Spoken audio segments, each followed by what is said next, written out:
Assalamualaikum warahmatullahi wabarakatuh. Baik, kami akan mempresentasikan hasil kerja kami dengan tema psikologi pendidikan dan motivasi. Dosen pengampu kami adalah Ustazah Vidya Astuti, SPSI, MPSI. Ada beberapa nama kelompok kami. Yang pertama, Lilis Lailatul Umroh. Yang kedua, Muhammad Fikri Haikal. Yang ketiga, Nur Fitrotun Najizah. Yang keempat, Muhammad Samsul Huda. Yang kelima, saya sendiri, Prima Rizky Fabrianto. Yang keenam, Muhammad Fahrudin.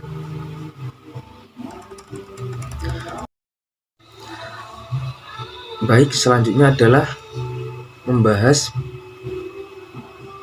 pengertian emosi. Pengertian emosi adalah perasaan yang muncul dalam diri individu yang bisa berupa marah, sedih, takut, malas, gembira, dan lain sebagainya. Emosi juga merupakan perpaduan dari beberapa perasaan yang mempunyai intensitas yang relatif tinggi dan menimbulkan suatu gejolak suasana batin. Baik, selanjutnya akan dijelaskan oleh Muhammad Fikri Haikal.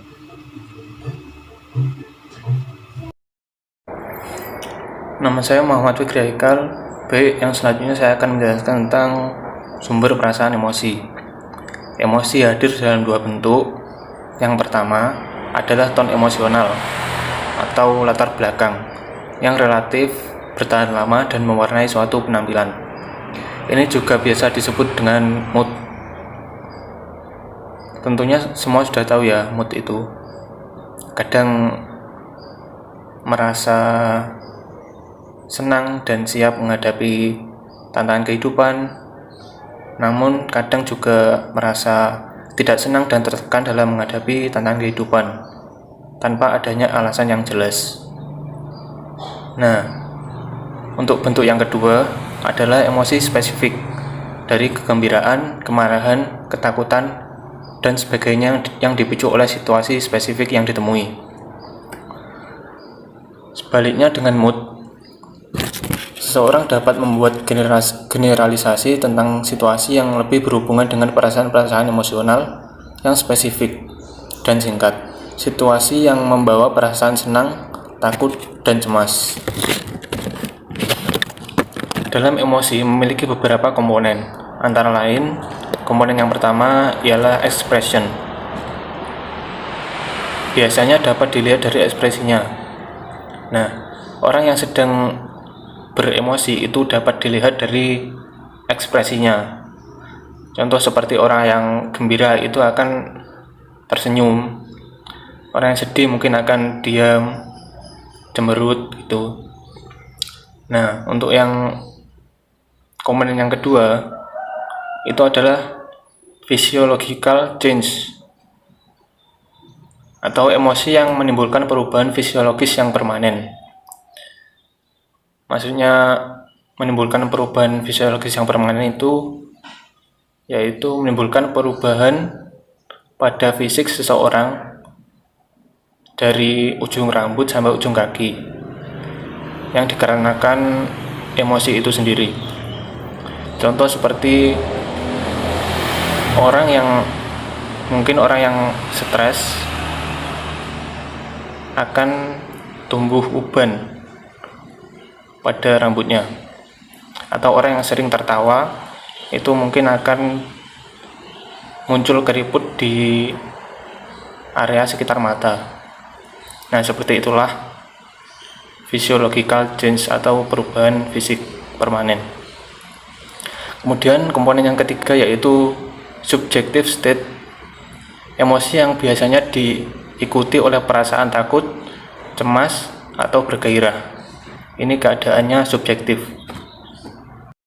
Baiklah, selanjutnya fisiologi emosi. Ketika seseorang merasa semangat atau terancam, seseorang tersebut akan mempersepsikan telah terjadi sesuatu dalam tubuh, tetapi dia tidak akan sadar tentang segala hal yang terjadi. Observasi langsung dengan menggunakan instrumen perekam telah mampu mengukur kecepatan denyut jantung, tekanan darah, aliran darah terhadap berbagai bagian tubuh, aktivitas lambung, dan sistem pencernaan tingkat berbagai substansi. Ciri-ciri emosi. Beberapa ciri dari emosi antara lain: pengalaman emosional yang bersifat pribadi, adanya perubahan aspek jasmaniah. Emosi diekspresikan dalam perilaku emosi sebagai motivasi. Poin selanjutnya yaitu pengertian motivasi. Motivasi adalah sebuah kekuatan, tenaga, keadaan yang kompleks, kesiapsediaan dalam diri setiap individu untuk bergerak atau motion ke arah tujuan tertentu, baik disadari ataupun tidak disadari. Poin berikutnya yaitu siklus motivasi.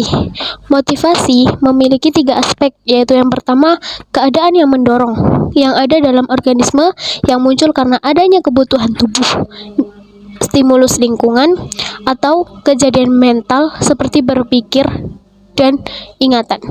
Yang kedua yaitu tingkah laku yang dibangkitkan dan diarahkan oleh keadaan. Yang ketiga yaitu tujuan yang menjadi arah dari tingkah laku. Jadi motif membangkitkan tingkah laku dan mengarahkannya pada tujuan yang sesuai.